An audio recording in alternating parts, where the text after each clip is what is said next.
Hello everyone, this Vishakha miss from Vishakha class से।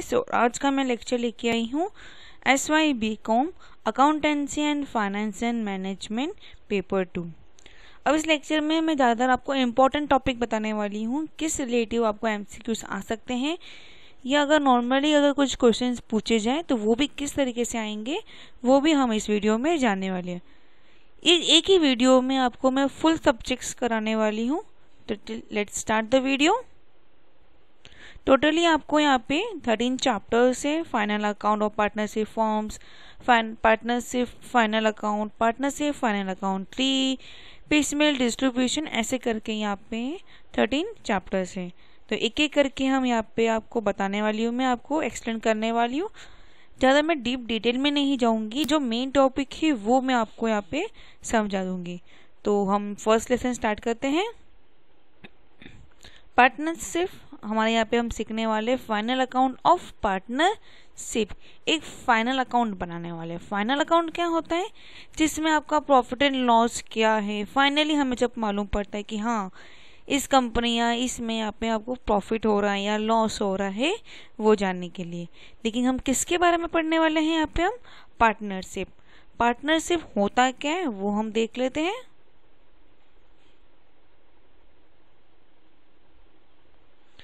Partnership के हिसाब से एक्ट 1932 के हिसाब से हम यहाँ पे पढ़ने वाले हैं। बताया गया इसमें जो दो पार्टनर्स होते, कम से कम 2 जन होने चाहिए। मैक्सिमम कितने भी होंगे चलेगा, मिनिमम कितने होने चाहिए? सिर्फ 2। तो उनके हिसाब से क्या होता है, जब 2 पार्टनर्स मिलकर या 2 पर्सन मिलकर एक दूसरे से बात करते हुए बोलते कि हम आज से एक नई कंपनी स्टार्ट कर रहे हैं और इसमें जो भी प्रॉफिट या लॉस होगा वो हम आपस में बांट लेंगे। मैंने यहाँ पे वर्ड का यूज किया, आपस में बांट लेंगे। अब आपस में बांट लेंगे तो हम ऐसे ही तो नहीं बांट सकते हैं, उसके लिए हमें कुछ ना कुछ रूल्स रेगुलेशन जो होते हैं वो फॉलो करने पड़ेंगे। तो अभी रूल्स एंड रेगुलेशन ऐसे मुंह पे किसी को बोल दो तो ऐसा चलेगा तो नहीं। सामने वाला कभी पलटी हो गया तो बोला कि नहीं तूने तो कब बोला था मुझे इतना प्रॉफिट या लॉस होगा।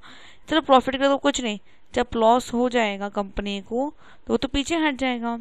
तो इन सब में प्रॉब्लम ना आए तो वहाँ पे हम बनाते हैं पार्टनरशिप डीड। तो पार्टनरशिप डीड क्या होता है? जहाँ पे दोनों पार्टनर्स, अभी हम 2 पार्टनर की बात करें, बाकी में जितने पार्टनर्स होंगे वो देखे जाएंगे। अब 2 पार्टनर के बीच में बात होती है कि प्रॉफिट और लॉस किस तरीके से बांटेंगे। ये हम जो कैपिटल लेके आए, कैपिटल मतलब हम इस कंपनी को चालू करने के लिए जितना पैसा डालने वाले हैं वो उसके हिसाब से हम प्रॉफिट एंड लॉस शेयर करेंगे। समझो एक जन लेके आता है 50,000, छोटी कंपनी है छोटी सी, एक जन लेके आता है 50,000 और दूसरा लेके आता है कुछ 40,000। तो अब समझो इसके 50,000 के जो 4 जीरो उड़ा दो, 40,000 के 4 जीरो उड़ा दो। अब बच्चे कितने? 5 और 4। तो हमारा रेशियो क्या हो जाता है? 5:4। तो जब भी कुछ लॉस हुआ या जब भी कुछ प्रॉफिट हुआ तो हम दोनों पार्टनर में क्या रेशियो में बांटेंगे? 5:4। कभी ऐसा भी होता कि नहीं, जो भी प्रॉफिट या जो भी लॉस हुआ हम बराबर बांटेंगे, 5 तेरा 5 मेरा, इस तरीके से भी होता है। अब इसमें पार्टनरशिप डीड में और क्या क्या होता है वो हम देखते हैं, लेकिन इसके पहले यहाँ पे और क्या दिया है वो देख लेंगे। देयर शुड बी एग्रीमेंट, इसी को बोला जाता है पार्टनरशिप डीड। एक तरह का एग्रीमेंट बनना चाहिए। एग्रीमेंट में दोनों साइन करेंगे, दोनों का एड्रेस होता है, दोनों के नाम होते, दोनों को फोटो लगे हुए होते, दोनों एक अपने एग्रीमेंट लिए साइन करते हैं कि आज से हम दोनों पार्टनर हैं इस कंपनी के लिए। ठीक है। और उसमें मैंने बता दिया क्या, शेयरिंग ऑफ प्रॉफिट होना चाहिए और business should be carry on by all the partner और by any one of the partner act for all them. या दोनों ही काम करो या एक काम करेगा दूसरा सोता हुआ रहेगा, बोलते ना स्लीपिंग, उसको सोते हुए पार्टनर को बोलते हैं हम स्लीपिंग पार्टनर। क्या कि वो पैसा लगाता है, समझो वो ज़्यादा पैसा लगा रहा है, बोलेगा मैं ज़्यादा पैसा लगाने के लिए रेडी हूँ लेकिन मैं काम नहीं करूँगा, काम तू कर, तो वो भी चलता है कंपनी में। और ये पार्टनरशिप डीड के बारे में मैंने बता दिया।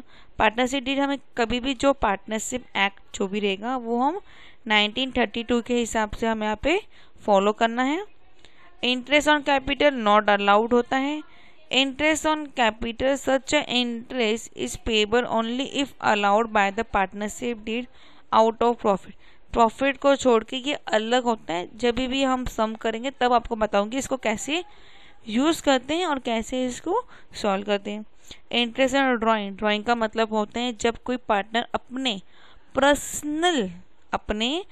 पर्सनल यूज़ के लिए कंपनी से पैसा लेता है। सैलरी टू पार्टनर, कभी कभी ऐसा भी होता है कि कोई पार्टनर है लेकिन क्या बोलता है मैं सैलरी बेसिस पे काम करूँगा, या उसको कुछ कभी ज़्यादा कुछ अच्छा काम कर दे तो हम बोनस टाइप बोलते हैं ना, एक तरीके से वो भी कंपनी की तरफ से मिलता है तो एक कमीशन भी मिल गया। कभी कभी पार्टनर ने लोन ले लिया है तो उस पर भी एक उसको इंटरेस्ट चार्ज करना पड़ेगा। और एक होता है profit and loss sharing ratio, वो इक्वल भी हो सकता है अनइक्वल भी हो सकता है कुछ रेशियो के हिसाब से। अब partnership final account, partnership final account में क्या होता है, एक ट्रेडिंग अकाउंट होता है, एक होता है प्रॉफिट एंड लॉस अकाउंट। अब मैं डायरेक्टली स्ट्रेट फॉर्म बता रही हूँ, ट्रेडिंग अकाउंट में क्या आता है, प्रॉफिट एंड लॉस अकाउंट में क्या आता है। ट्रेडिंग अकाउंट में वो अकाउंट्स आते हैं जो फैक्ट्री से रिलेटिव हो। किससे रिलेटिव होना चाहिए, फैक्ट्री से रिलेटिव। अब फैक्ट्री से रिलेटिव क्या होता है कि हम फैक्ट्री में रॉ मटेरियल परचेस किया, उसको सेल किया, या वहाँ पे कुछ हमें रॉ मटेरियल के लिए लेके आ रहे वो हो गया। ट्रेडिंग अकाउंट में ओपनिंग स्टॉक आ गया, जो पिछले साल का क्लोजिंग हुआ वो इस साल का ओपनिंग हो गया, इस साल का हम जो क्लोज करें वो क्लोजिंग स्टॉक में हो गया। कैरेज इनवर्ड हो गया, कैरेज आउटवर्ड हो गया, यहाँ तक कि तुम्हारा जो फैक्ट्री का लाइट बिल्स रेंट जो भी होता है वो सब ट्रेडिंग अकाउंट में जाता है। अब ट्रेडिंग अकाउंट समझिए क्या होता है। ट्रेडिंग अकाउंट का मतलब वही होता है जो फैक्ट्री से रिलेटिव, सिर्फ फैक्ट्री में सिर्फ फैक्ट्री। अब आता है profit and loss account. Profit and loss account का मतलब होता है जहाँ पे ऑफिस से relative and advertisement, office and advertisement. Office का रिलेटिव मतलब ऑफिस की सैलरी, ऑफिस में जो काम करने वाले उनकी सैलरी हो गई, ऑफिस का रेंट हो गया, ऑफिस का लाइट बिल हो गया, ऑफिस में कुछ हमने कहाँ पे हमने एडवर्टाइजमेंट करना तो उसका कुछ खर्चा हो गया, या कुछ लॉसेस ऑफिस में खर्च लॉस हो गया तो ऑफिस में जाएगा। ट्रेडिंग का अगर फैक्ट्री में लॉस होगा तो हम फैक्ट्री में डालेंगे। प्रॉफिट एंड लॉस एप्रोटेड अकाउंट, ये हम बाद में सीखेंगे इसको कैसे यूज करना है।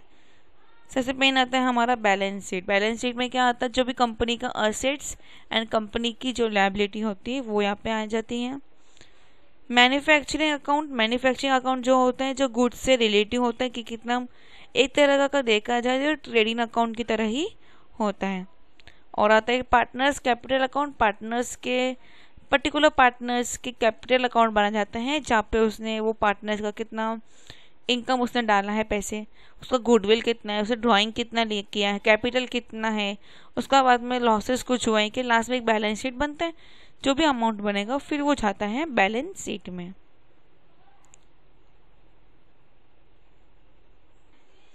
ये मेन है इंटरेस्ट ऑन ड्राइंग। कभी भी इंटरेस्ट ऑन ड्राइंग निकालना जाएगा तो 6 मंथ्स के लिए निकाला जाता है, जब कुछ नहीं बोला हूँ, जब कुछ नहीं बोलना है कि खाली इतना ही बोल रहा है कि 5% interest on drying of this and this partner, तो हम क्या करते हैं 6 मंथ का इंटरेस्ट वापस उस पर निकाल दिया जाता है। पहले परसेंटेज निकाल लेंगे, फिर 6/12 करेंगे और हमें अमाउंट मिल जाएगा। लेकिन अगर बिगनिंग ऑफ ईच मंथ बोला है, बिगनिंग ऑफ ईच मंथ मतलब 1 जनवरी, 1 फेब, 1 नवंबर, 1 दिसंबर, ऐसा मतलब 1 तारीख से बोला जाएगा तो हम 6.5 मंथ के हिसाब से निकालते हैं। वही end of the each month बोलेगा 31 जनवरी, 28 जनवरी, ऐसा कुछ बोला रहेगा तो हम वहाँ पे 5.5 मंथ के हिसाब से निकालते हैं। ये कुछ इम्पोर्टेंट नहीं है लेकिन ऐसे आप एक बार रीड आउट कर सकते हो, इसका कुछ ज़्यादा कुछ यूज़फुल नहीं है। Joint life policy, joint life policy मतलब कितने टाइम के लिए उन लोग जॉइंट लेके कंपनी चलाने वाले हैं, कुछ 2 साल, 3 साल, 4 साल के, उसके हिसाब से वो भी देखा जाता है। यहाँ पे हमारा ये लेसन कंप्लीट होता है। अब चले जाते हैं पार्टनरशिप फाइनल अकाउंट। इसमें नॉर्मली सभी सम्स ये सब आएंगे। यहाँ पे थोड़ा उल्टा दिखाया गया है कि क्या क्या एंट्रीज होती हैं, किस तरीके होती है। एंट्री का मैंने लॉजिकली आपको दिखा दिया है कि किस तरीके से हम शॉर्टकट में आपको मैंने बता दिया है कि कैसे हम सम्स कर सकते हैं। इसको आपको याद करने की ज़रूरत बिल्कुल भी नहीं है। अब एक तरह का एडमिशन होता है और एक होता है रिटायरमेंट, और एक और हमने जो 12th स्टैंडर्ड में किया था डेट। एडमिशन का मतलब होता है जब पहले से 2 पार्टनर थे, उसके बाद तीसरे पार्टनर का एक नए पार्टनर ने ज्वाइन कर दिया। नए पार्टनर जब भी ज्वाइन करता है तो वो कुछ ना कुछ कैपिटल या गुडविल जब लेके आता है तो उसके हिसाब से हमें आगे का हमारा न्यू रेशियो बन जाता है। पहले कुछ अलग रेशियो होता था, उसके बाद हम कुछ कैलकुलेट करते हैं, उसके बाद हमारा बन जाता है न्यू रेशियो। सेम ऐसे ही रिटायरमेंट, 3 पार्टनर थे, जब 3 पार्टनर थे तो उसमें से एक पार्टनर का एज होने के बाद वो रिटायरमेंट हो गया। रिटायरमेंट होने के बाद क्या हो जाता है, नए पार्टनर्स पहले 3 थे, अब 3 से कितने पार्टनर्स हो गए, 2। अब एडमिशन में थोड़ा लॉस हो जाता है ओल्ड पार्टनर्स को, क्योंकि नया पार्टनर आएगा, प्रॉफिट एंड लॉस जो होगा वो नए पार्टनर्स को भी देना पड़ेगा। इसके लिए थोड़ा सा उनको कुछ ना कुछ जितना अमाउंट मिलने वाला था वो थोड़ा सा कम हो जाता है। भाई रिटायरमेंट में क्या हो जाता है, जब पुराना जो हमारा थर्ड पार्टनर था जब वो निकल जाता है तो पहले के जो 2 पार्टनर थे उनको क्या फ़ायदा होता है कि उसका जो प्रॉफिट या जो लॉस होता है वो इस पुराने वाले जो नए पार्टनर्स बन जाते हैं उनको भी मिलने लग जाता है कुछ ज़्यादा अमाउंट में।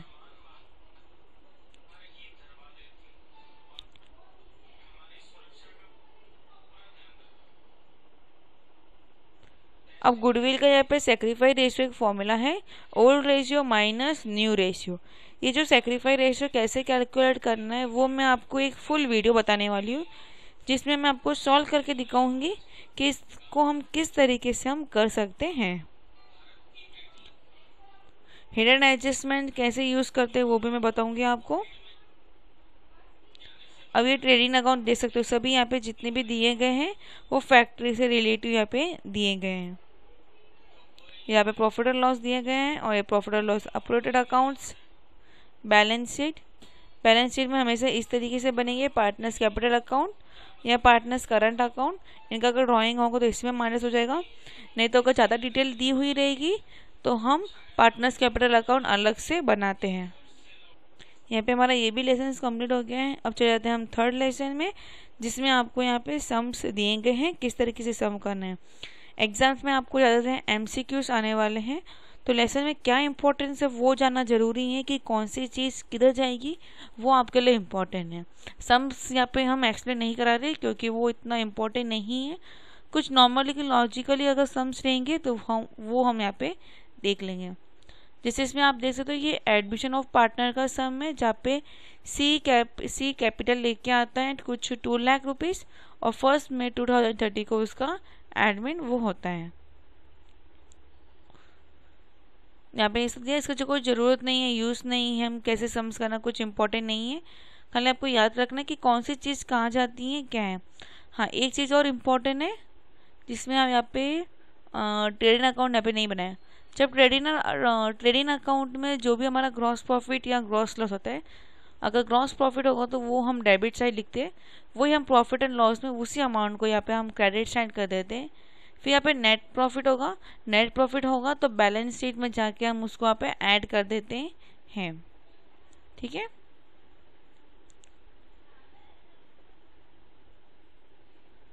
तो इस तरीके से आपको क्वेश्चन आ सकते हैं। The partnership legal relationship between a person according to the, क्या वो कॉन्ट्रैक्ट एक्ट के हिसाब से होता है, कंपनी एक्ट के हिसाब से, या इंडियन पार्टनरशिप एक्ट 1932 के हिसाब से, या इनकम टैक्स एक्ट 1961। तो भी पार्टनरशिप यूज़ करके समझ जाना कि वो कब होता है, इंडियन पार्टनरशिप एक्ट 1932। यहाँ पे बोला गया जब अगर प्रॉफिट होता है वो रेशियो अमाउंट के हिसाब से पार्टनर्स को दिया जाता है, तो क्या वो लॉसेस को वैसे देते हैं? हाँ, लॉसेस को भी हम क्या देते हैं, सेम फॉर्म में ही देते हैं। अगर प्रॉफिट 3:2 में बांटेंगे तो लॉसेस को भी 3:2 में ही बांटेंगे। The maximum number of person permitted to the form of partnership for the banking business for, ये 2000 हम 1932 के हिसाब से कर रहे हैं, तो यहाँ पे बैंकिंग बिजनेस के हिसाब से क्या होगा, ये मुझे आप आंसर्स कमेंट में करके बताओगे कि 10 है कि 20 है। आगे दिया है the partnership can not be form to share, can not be form to share only, सिर्फ वो प्रॉफिट तो नहीं शेयर कर सकते, सिर्फ लॉसेस तो नहीं कह सकते, तो क्या प्रॉफिट एंड लॉस ओनली, नहीं, तो नन ऑफ दी अबाउ, क्या हम बोल नहीं सकते कि इसमें क्या है, can not be form to share, लोग कुछ भी नहीं शेयर कर सकते, क्या सिर्फ प्रॉफिट या सिर्फ लॉस। ठीक है, तो इसका आंसर क्या होगा, वो सिर्फ लॉस नहीं शेयर, उनको प्रॉफिट भी शेयर करना पड़ेगा और लॉसेस भी। तो फोर्थ का आंसर क्या हो गया हमारे यहाँ पे बी।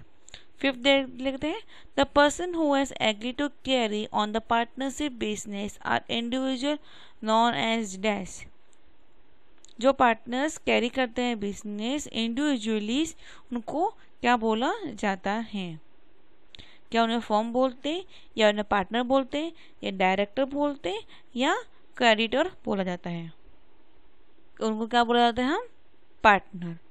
ठीक है, इस तरह के आपको अगर किसी और के आंसर्स चाहिए तो आप मुझे कमेंट कर सकते हो, मैं बाकी सबके भी आंसर्स आपको मैं बता दूंगी। अब आ जाते हैं हम पीसमेल डिस्ट्रीब्यूशन। अब पीसमेल डिस्ट्रीब्यूशन क्या होता है वो हम देख लेते हैं। पीसमेल डिस्ट्रीब्यूशन का मतलब होता है जहाँ पे हम कुछ कंपनी में अगर डिस्क्लोज हो जाए, सडनली अगर पार्टनरशिप कंपनी जब बंद हो जाती है तो कुछ ना कुछ प्रॉफिट या कुछ ना कुछ लॉसेस होता है। कभी भी जब कंपनी बंद हो रही हो तो वो कंपनी में कुछ लॉसेस हुआ रहेगा, इसलिए वो कंपनी बंद हो रही होगी, उस पार्टनर ने कुछ ना कुछ लोन लिया रहेगा, उन सबको सेटल आउट करने के लिए वहाँ पे हम पीसमेल डिस्ट्रीब्यूशन का यूज़ किया जाता है। अब पीसमेल डिस्ट्रीब्यूशन के लिए यहाँ पे क्लासिफिकेशन और लायबिलिटी दिया गया है, external, internal and the partners capital account. अब एक्सटर्नली क्या होता है, जो अंदर ही बाहर की तरफ हमारा जो गवर्नमेंट ने टैक्सेस लगा दिया या कभी कुछ सेल्स कम हो गया हो, सडनली गवर्नमेंट ने कुछ बोल दिया कि आपको अभी जैसे हमारे कुछ मनी है, जैसे 500 के नोट और 1000 के नोट जो बंद हो गए थे सडनली उसमें, तो वो सभी हमें यहाँ पे फॉल करता है हमारी कंपनी के लिए, जिसमें कुछ सिक्योर लायबिलिटी होती है और अनसिक्योर लायबिलिटी भी होती है। सिक्योर लायबिलिटी क्या हो गया, जैसे स्टॉक्स हो गए, मॉर्टगेज हो गए, कुछ हमने लोन लिया रहेगा वो सिक्योर लायबिलिटी से। अनसिक्योर क्या, जो हमारे सनली क्रेडिटर्स हो गए, बिल्स पे भी हो गया, लोन्स कुछ उनकी वाइफ या किसी ने पार्टनर्स के किसी वाइफ ने लोन लिया रहेगा, वो हमारे लिए क्या हो गया, अनसिक्योर लायबिलिटी। इंटरनल लायबिलिटीज क्या हो जाती है यहाँ पे हमारे लिए, पहले कभी भी कंपनी को आउटस्टैंडर्ड लायबिलिटी कंप्लीट करना पड़ेगा, उसके बाद वो इंटरनल लायबिलिटी कराते हैं। कभी भी पार्टनर्स कंपनी को भी लोन देती है कि उनके सडनली कभी कंपनी को कुछ पैसा चाहिए रहता है तो पार्टनर अपने पर्सनली अमाउंट में से उनको भी लोन देंगे, लेकिन पहले उनको एक्सटर्नल लायबिलिटी पूरा कंप्लीट करना पड़ेगा, उसके बाद ही वो इंटरनल लायबिलिटी में पैसा उनको दे सकते हैं। पार्टनर्स कैपिटल अकाउंट, ये तो मैंने आपको पहले ही चैप्टर में बता दिया कि पार्टनर्स कैपिटल अमाउंट क्या होता है। इसमें ज़्यादा और कोई रिलेटिव आपको इम्पोर्टेंट कुछ मेरे को अभी तक लग नहीं रहा है, जो इम्पोर्टेंट था इस लेसन में मैंने बता दिया कि क्यों यूज़ होता है, कैसे क्या होता है, बस इसके कुछ रिलेटिव 2-3 सम्स, कुछ नहीं खाली 1-2 या सम्स आएंगे, बाकी तो आपको पूरा ऑब्जेक्टिव्स ही आने वाले फिल इन द ब्लैंक्स के हिसाब से एमसीक्यू की तरह से। अब यहाँ पे आता है अमलगमेशन ऑफ द फर्म, इसमें होता है क्या वो हम देख लेते हैं। यहाँ पे आप देख सकते हो कि जब दो कंपनी एक साथ मिलकर तीसरी कंपनी बनाती है उसको बोलते हैं अमलगमेशंस, जिसको बोलते हैं मर्ज कम्बाइनेशंस बोला जाता है। उस जो पहले की जो कंपनी होती है उनका कुछ प्रॉफिट या उनका जो लॉस जो भी होता है वो सेटल आउट किया जाता है। When the two or more sole proprietors form a new partnership, हम दो अलग अलग sole proprietors थे, उन लोग आगे दोनों साथ में आगे क्या बना दिया, न्यू पार्टनरशिप फॉर्म बना दिया गया है। When the two or more accept partnership form for the new partnership firm, या दो पुराने पार्टनर्स मिलकर दो पुराने अलग अलग पार्टनर्स हो के एक नई पार्टनरशिप कंपनी बना दी गई हो, इस तरीके से भी बनाया जाता है। ये किसके हिसाब से इशू होता है, ICAI as per the accounting standard 14, ये इंपॉर्टेंट है, अंडरलाइन कर सकते हो आप, अकाउंटिंग स्टैंडर्ड 14 के हिसाब से यहाँ पे होता है। या वो नेचर से मर्ज करेगा या वो नेचर ऑफ परचेस करेगा, या मर्ज कर सकते हैं या उस कंपनी का जो भी प्रॉफिट एंड लॉस जितना जो भी रहेगा वो उन लोग क्या करते हैं, परचेस कर लेते हैं। ये दो तरीके के यहाँ पे मेथड होता है। क्या हो जाएगा, जब दो कंपनी एक साथ आ रही तो क्या हो जाएगा, कंपनी बड़ी हो जाएगी, उनका जो ओवरहेड जो एक्सपेंसेस था वो कम हो जाएगा, बाद में कंपनी का जो भी इतना बल्क ऑफ क्वांटिटी था वो भी बड़े लार्ज में स्केल में परचेस हो जाएगा। सेल्स इंक्रीज होने लग जाएगा। बोर्ड का जब पब्लिक पहले 10 थी, आज दोनों कंपनी मिला के नई जो कंपनी बनी है उसके लिए यहाँ पे 20 जन हो जाएंगे। ट्रांसपोर्ट अलग से एक्सपेंस ज़्यादा अच्छे से इंटरनली अच्छे से कर सकते हैं सेटल आउट। इस तरीके से यहाँ पे ये होता है।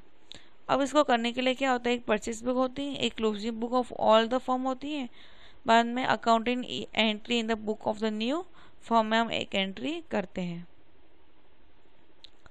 जैसे यहाँ पे देख सकते हो असेट टेक को, जो भी असेट टेक ओवर रहेगा तो गुडविल, लैंड, स्टॉक जो भी दिया रहेगा वो हम यहाँ पे लिखेंगे, ऐड कर देंगे। फिर इसमें से लेस क्या करेंगे, जो भी लायबिलिटी रहेगी वो लेस कर देंगे और ये बन जाएगा हमारा परचेज कंसिडर्ड। वापस बता रही हूँ, अगर जो भी कंपनी उस पर्टिकुलर कंपनी का असेट्स को हम टेक ओवर करते हैं वो सब लिखेंगे, उसको प्लस कर देंगे, उसमें से असेट में से लायबिलिटी को क्या कर देंगे, माइनस कर देंगे। लंप सम मेथड क्या होता है, purchase considered less the net asset take over होता है, और उसमें और कैपिटल रेवेन्यू क्या होता है, new asset less the purchase considered. Goodwill तो हमें मिल जाएगा, यहाँ पे हमें ये गुडविल की तरह मिल रहा है। सेम यहाँ पे क्या हो जाएगा, कैपिटल रेवेन्यू क्या हो जाएगा, जो भी हमें न्यू असेट्स मिलेगा उसमें से हम परचेज कंसिडर्ड को माइनस कर देंगे।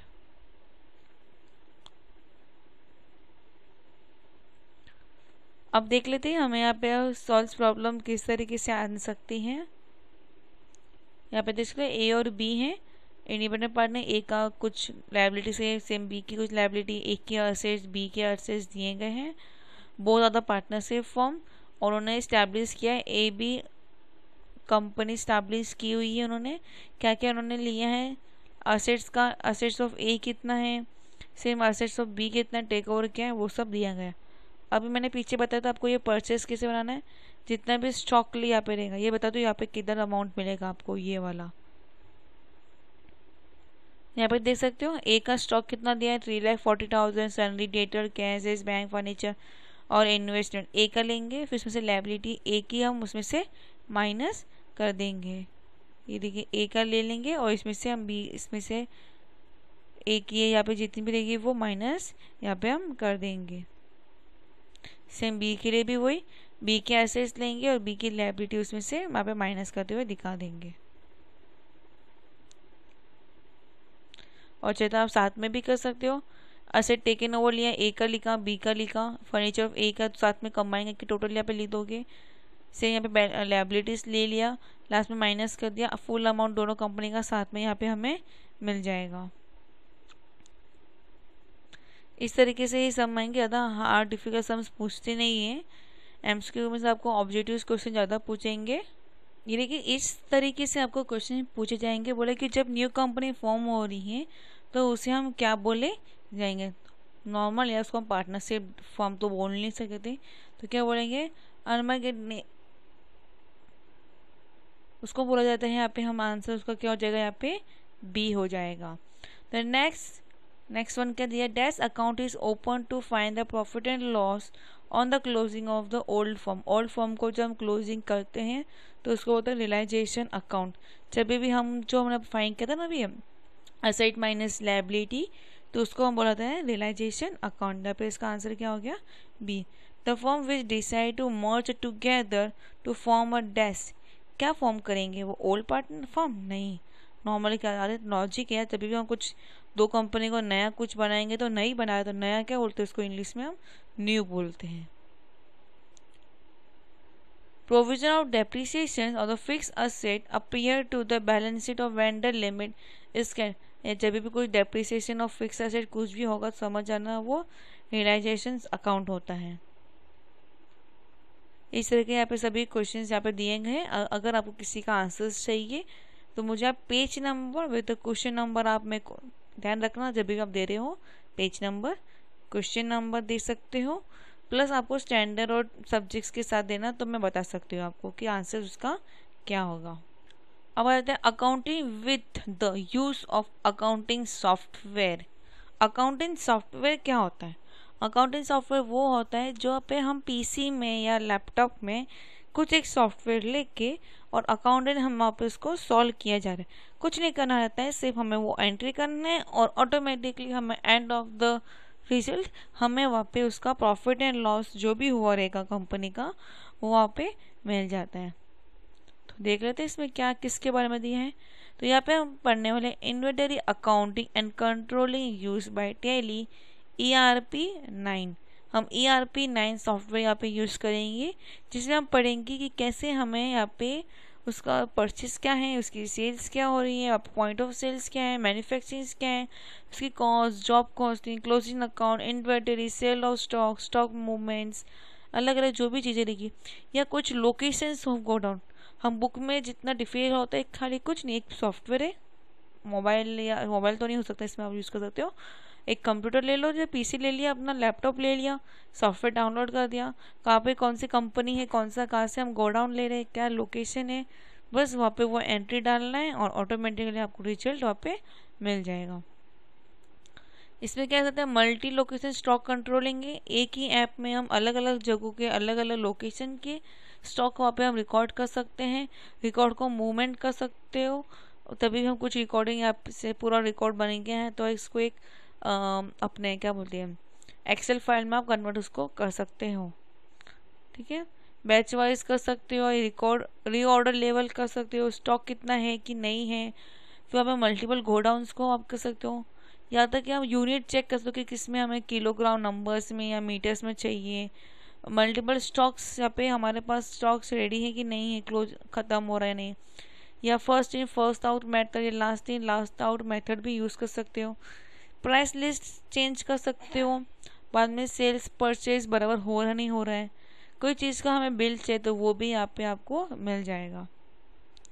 अब use the tally, use the tally ये बहुत सॉफ्टवेयर इतना इजीली वे है, ये बहुत इजीली है, टैली बहुत इजी है, लेकिन इसको थोड़ा समझना पड़ेगा कि कहाँ पे कौन सी एंट्री क्या होती है, तो आपको मालूम होना चाहिए कि कैसे किस तरीके से हमें यहाँ पे एंट्री करना है।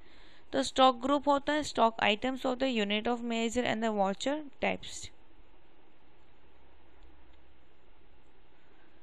किस तरीके से यहाँ पे जानना है वो दिया हुआ है कि go to the gateway of the Tally, जब हमें किसी कॉस्ट सेंटर को या कॉस्ट कैटेगरी में जाना है तो F11 फीचर्स को क्लिक करेंगे, F1 करेंगे, अकाउंटिंग फीचर खुल जाएगा, फिर पे मैच द कॉस्ट सेंटर को क्या कर देंगे, यस कर देंगे, फिर मोर देन द वन पेयल और द कॉस्ट कैटेगरी पे क्या कर देंगे हम, यस। यहाँ पे अभी ओरली सिखाना थोड़ा डिफिकल्ट है, अगर आपको किसी को भी अगर टैली सीखना है तो आप मुझे कमेंट कर सकते हो, ऐसा कुछ नहीं, ओनली 2000 रुपीज़ का चार्जेस है, ओनली 2000 रुपीज़ में वो भी आप सिखा दूंगी मैं आपको, ऑफलाइन ऑनलाइन दोनों मोड में, तो दोनों आप जिस तरीके से सीखना चाहते हो उस तरीके से मैं आपको यहाँ पे सिखा दूंगी, प्लस इसमें आपको नोट्स भी मिल जाएगा, और ये 2000 लाइफ टाइम कोर्स है, इन फ्यूचर कभी भी कुछ पोर्शन अगर चेंज होता है या कुछ एडिशनल इन्फॉर्मेशन आती है तो वो भी आपको फ्री में सिखा दिया जाएगा। यह भी आप पूछो कि कितने दिन का कोर्स है, तो ये आपके ऊपर डिपेंड है, आप चाहे तो 5 दिन में कर सकते हो या कुछ 10 दिन या 1 महीने में भी आप ये कोर्स सीख सकते हो, लेकिन ये लाइफ टाइम कोर्स है। ठीक है, इजीली यहाँ पे जितना डिटेलिंग में दिया है उसको मैं अच्छे से आपको सॉफ्टवेयर में सिखा सकती हूँ। अच्छा होगा कि अगर आप ऑफलाइन बेसिस पे अगर सीखते हो तो, बाकी जगह पे ये कोर्स पूरा 4000 रुपीज़ का कोर्स है, लेकिन मैं हम हाफ अमाउंट में ही सिखा रही हूँ, ओनली 2000 रुपीज़ में। आप देख सकते हो यहाँ पे क्रेडिट स्टॉक कैटेगरी दी है, तो सेम गेटवे ऑफ टैली में जाके इन्वेंटरी इन्फो में जाके स्टॉक कैटेगरी में जाएंगे, एक एक एंट्रीज हम वहाँ पे स्टॉक कैटेगरी डालेंगे कि हमारे पास राइस कितना है, दाल कितनी है, चावल हमारे पास, वेजिटेबल्स के स्टॉक्स कितने, क्या अमाउंट लिए, वो सब हम यहाँ पे डाला जाता है। गोडाउन्स को क्रिएट करना पड़ेगा, अलग अलग अगर हमारे गोडाउन्स है तो वो सब हमें क्रिएट करना पड़ता है। इसमें सेम इन्वेंटरी इन्फो में जाके गोडाउन में जाके सिंगल डाल के एंट्रीज एक एक डाल देंगे, जैसे नाला सोपारा में एक गोडाउन है, वैसे में एक गोडाउन, विरार का एक गोडाउन हो गया, भाईंद्र का एक गोडाउन हो गया, या फिर बोरीवली अंधेरी का गोडाउन हो गया, नासिक के गोडाउन हो गए, इस तरीके से गोडाउन की एंट्री यहाँ पे आपको डालनी होगी। अब इसमें आपको ये चीज़ें याद करना जरूरी है कि कौन से इन्वेंटरी ऑफ हम यहाँ पे वॉचर्स यूज़ करते हैं। रिसिप्ट नॉट वॉचर्स के लिए F9 यूज़ करते हैं, रिजेक्ट इन वॉचर F6 यूज़ करते हैं, डिलीवरी नॉट वॉचर्स के लिए हम F8 यूज़ करते हैं, reject on watchers F6 use करते हैं, स्टॉक जनरल वॉचर्स के लिए हम F7 यूज़ करते हैं, फिजिकली स्टॉक वॉचेस के लिए F10 यूज़ करते हैं। मैन्युफैक्चर जनरल वॉचेस अलग होता है। एक परचेस ऑर्डर होता है जहाँ पे हम कोई भी चीज़ का परचेस ऑर्डर चेक कर सकते हैं। सेल्स ऑर्डर होता है जहाँ पे हम सेल्स के बारे में ऑर्डर्स वहाँ पे हम चेक किए जाते हैं। Batch wise management in the tally, हम बैच वाइज भी हम मैनेजमेंट कर सकते हैं टैली को कि कौन से डेट से क्या डेट है, यहाँ तक कि हम उसमें एक्सपायरी डेट्स या मेंटेनिंग बैच इस तरीके से हम ट्रैकिंग डेट्स भी हम वहाँ पे यूज़ कर सकते हैं। अलग अलग वॉचेस को अलग अलग टाइम से अलग अलग जगहों पे हम यूज़ कर सकते हैं कि वहाँ पे कितना उसका वैल्यूएबल रेट कितना है, गुड इनवर्स कितना है, आउटवर्ड कितना जा रहा है, यूज़ हो रहा नहीं हो रहा है, लास्ट में क्लोजिंग स्टॉक्स कितने बच गए हैं, वो भी हम यहाँ पे इसमें यूज़ करते हैं। अब आता है fire insurance claim. Fire insurance claim, जब हम कंपनी खोलते हैं तो हमें एक फायर इंश्योरेंस क्लेम कराना ज़रूरी है कि कभी भी गोडाउन या हमारे फैक्ट्रीज में या हमारे ऑफिस में कभी भी फायर लग सकती है। तो फायर लगने का हम ऐसा तो नहीं देख सकते ना कि कुछ ऐसे ही लॉस हो जाए। इतनी बड़ी कंपनी हम जब खोल रहे हो तो हमें वहाँ पे उस चीज़ का इंश्योरेंस कराना ज़रूरी होता है। अब इंश्योरेंस कराने के लिए यहाँ पे कुछ ना कुछ हमें उसके टर्म्स एंड कंडीशंस होते हैं, क्या होता है वो हम देखते हैं। जब लॉस हो रहा है तो लॉस किस वजह से हो रहा है, फायर से जब लॉस हो रहा है तो क्या लॉस हो रहा है, लॉस ऑफ असेट्स पे हो रहा है या लॉस ऑफ प्रॉफिट हो रहा है, या फिर देखा जाता है लॉस ऑफ स्टॉक्स ओनली या लॉस ऑफ प्रॉफिट ओनली, और या दोनों में पैकेज लिया जाता है या स्टॉक्स असेट्स ये सब का भी देखना जाता है।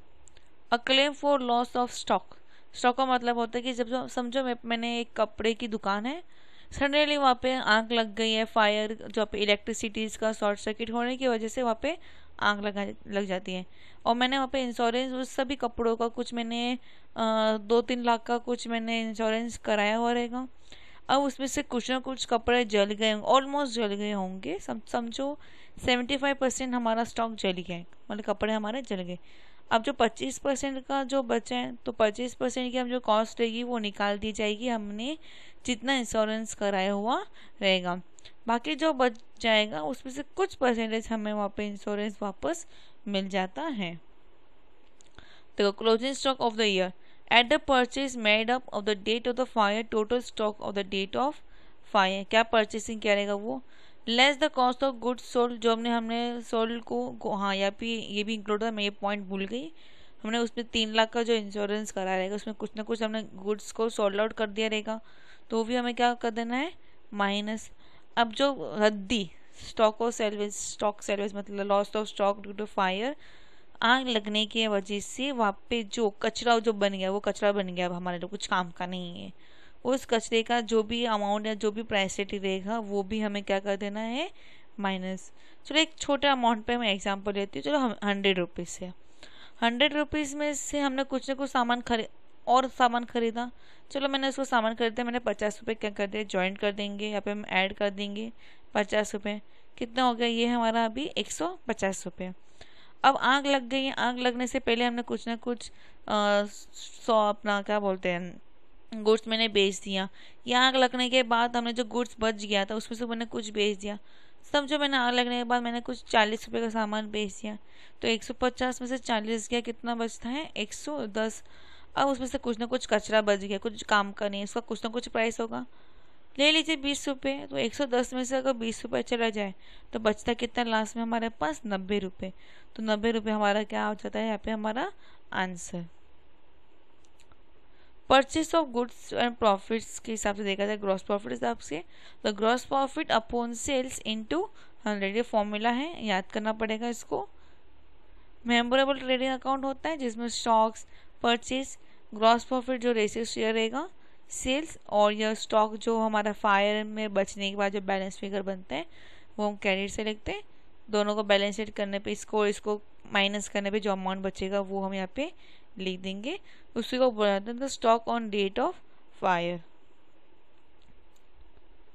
ग्रॉस प्रॉफिट रेशियो अभी बताया था मैंने, gross profit upon sales into 100। Value of closing stock कैसे करते हैं, वैल्यू ऑफ क्लोजिंग स्टॉक कैसे फाइंड करते हैं वो मैंने बता दिया है। Loss of stock due to the fire वो कैसे फाइंड करते हैं कि जो भी स्टॉक रहेगा वो उसमें से जो भी कचरा हमारा ख़राब हो गया उसको माइनस करने के बाद कितना लॉसेस ऑफ फायरिंग हुआ है वो हमें मालूम करते हैं। Amount of claim, sum amount of claim into actual loss, amount कितने का क्लेम किया रहेगा, कितने का लॉस लिया है, upon amount total stock on the date of fire से हम उसको डिवाइड कर देंगे। ये लेसन में इतना ही था। नेक्स्ट लेसन में आ जाते हैं हम। Redeems of preference shares. Preference shares क्या होता है? शेयर्स वो होता है जब कोई कंपनी अपने खड़े करते तो कुछ ना कुछ अलग दूसरी कंपनीज के शेयर्स खरीदते हैं या खुद अपने शेयर्स बेचते हैं, वो शेयर्स को और कोई ना कोई खरीदता है, तो उसके बारे में यहाँ पे पढ़ने वाले हैं। अब ये जब भी शेयर्स के बारे में पढ़ेंगे तो कंपनी एक्ट 1956 के हिसाब से पढ़ेंगे एज पर द सेक्शन 85। और बोला गया है यहाँ पे दो तरीके के शेयर्स होते हैं, एक होता है इक्विटी शेयर्स, एक होता है preference shares. Equity shares can not be our preference shares, कभी भी इक्विटी शेयर्स हमारे प्रेफरेंस शेयर्स नहीं होते। इक्विटी शेयर्स को राइट होती है पूरा वोटिंग देने के लिए, भाई प्रेफरेंस शेयर्स को वोटिंग देने का कोई राइट नहीं है। इक्विटी शेयर्स को कंपनी के जितने भी अकाउंटिंग होते हैं, profit and loss, balance sheet सब देखने का अथॉरिटी से, वही प्रेफरेंस शेयर्स को कोई अथॉरिटी नहीं होती है। Purpose of issuing the preferences क्या होता है? यहाँ पे देख सकते हो earning and profit of the some periods, छोटे टाइम के लिए हमें कुछ प्रॉफिट चाहिए रहता है, उसके लिए हम यहाँ पे प्रेफरेंसेस को इशू कर सकते हैं, या फंड राइजिंग करना हो कुछ समय के लिए तो वो भी हम कर सकते हैं। लीगली प्रोविजंस लिए होता है, अभी बताया था आपको मैंने सेक्शन 80 के हिसाब से, कंपनी एक्ट 1956 के हिसाब से।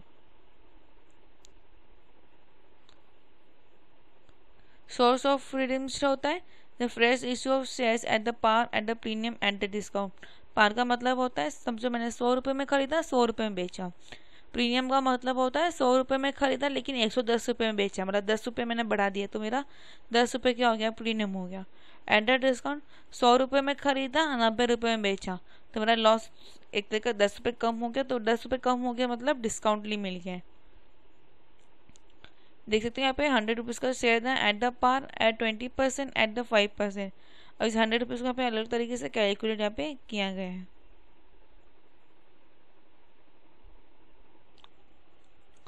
ये इंपॉर्टेंट है, ये अच्छे से याद करना पड़ेगा। क्या क्या हम नॉट डिविजिबल प्रॉफिट होता है वो हम यहाँ पे पढ़ लेंगे, कितना profit and loss, shares, profit account, capital revenue, ये सब हमारे प्रॉफिट्स के डिविजुअल्स में हम नहीं कर सकते हैं।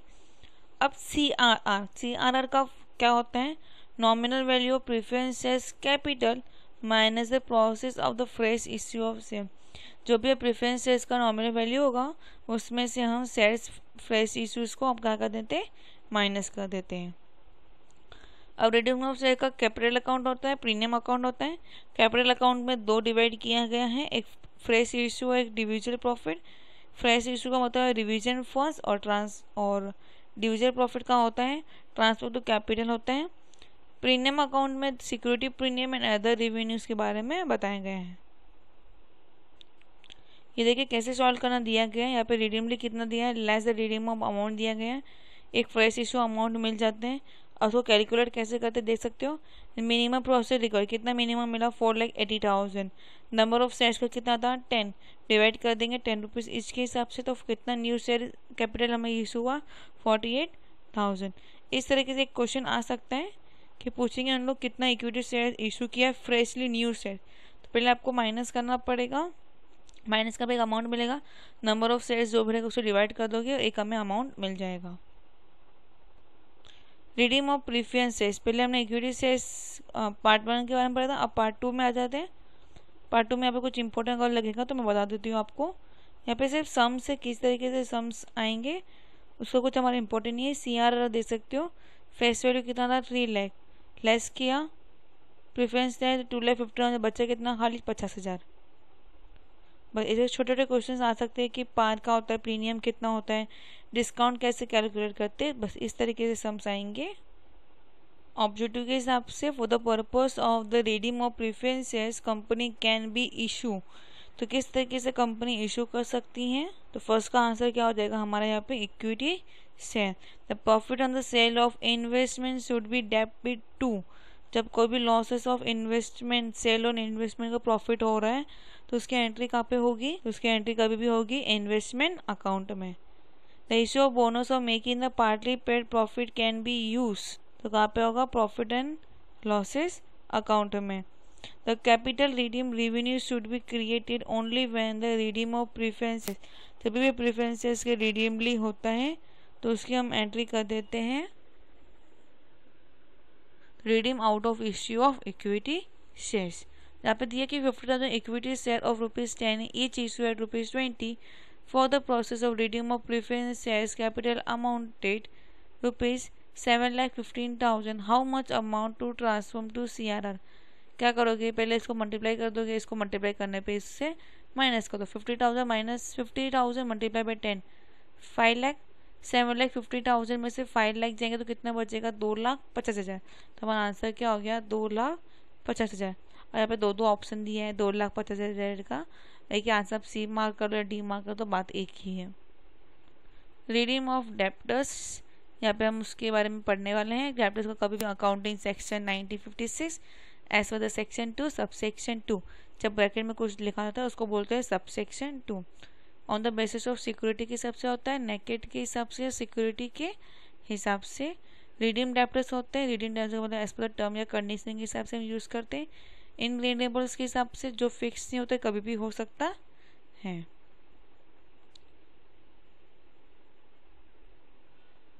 इसमें ज़्यादा कुछ इन्फॉर्मेशन नहीं है, ऑब्जेक्टिव क्वेश्चंस दिए गए हैं और यहाँ पे इसके भी सम सॉल्व करने के लिए दिया गया है। सेम उसी तरीके से हमें सम सॉल्व करना जैसे हमने शेयर मार्केट के लिए यूज़ किया जाएगा था, सेम है, ज़्यादा कुछ डिफ़िकल्टी नहीं है इसमें। और अगर आपको ये टेक्स्ट बुक्स चाहिए, मतलब ये जो मैंने PDF जैसे मैंने डाउनलोड किए हैं, अगर आपको ये PDF चाहिए तो जस्ट मुझे आप कमेंट कर सकते हो, मैं आपको PDF का लाइब्रेरी के लिए लिंक दे दूँगी। तो मेरे आप वेबसाइट पर जाके वो डायरेक्टली आप लिंक से या PDF अच्छे से डाउनलोड कर सकते हो। आप जितना वो बॉम्बे यूनिवर्सिटी वेबसाइट से घूमने से अच्छा डायरेक्टली मैं आपको मैं लिख दे दूँगी। प्लस सैम्पल्स क्वेश्चन या मैंने बहुत सारे MCQs भी रेडी कर चुकी हूँ, उसके आंसर भी हम प्रोवाइड्स करने वाले हैं थोड़े ही टाइम में, तो वो भी आपको मेरे वेबसाइट पे मिल जाएगा, तो वो भी आप वहाँ पे जाके चेक कर सकते हो। अगर किसी को वेबसाइट पे अगर हमारी वेबसाइट की लिंक चाहिए तो मुझे आप कमेंट कर सकते हो। प्लस आपको यहाँ पे कुछ भी डाउट हो तो आप मुझे कमेंट कर सकते हो, या अगर आपको कोई लेसन्स या कोई पर्टिकुलर सब्जेक्ट्स का लेक्चर्स या MCQs चाहिए तो वो भी आप मुझे कमेंट कर सकते हो। अगर आपको वीडियो मुझे अच्छा लगा तो प्लीज़ वीडियो को लाइक कीजिए, शेयर कीजिए, जितने भी आपके SY BComs के फ्रेंड्स हैं उनको ज़रूर शेयर कीजिए। टेलीग्राम पे, व्हाट्सएप पे, इंस्टाग्राम, फेसबुक पे जितना हो सके उतना शेयर कीजिए, क्योंकि मैंने पूरा फुल सब्जेक्ट शॉर्टकट में स्वीट एंड फॉर्म में आपको मैंने अच्छे से एक्सप्लेन कर दिया है। बस हमारा ये भी लास्ट एक बाकी है, accounting with the use of accounting software.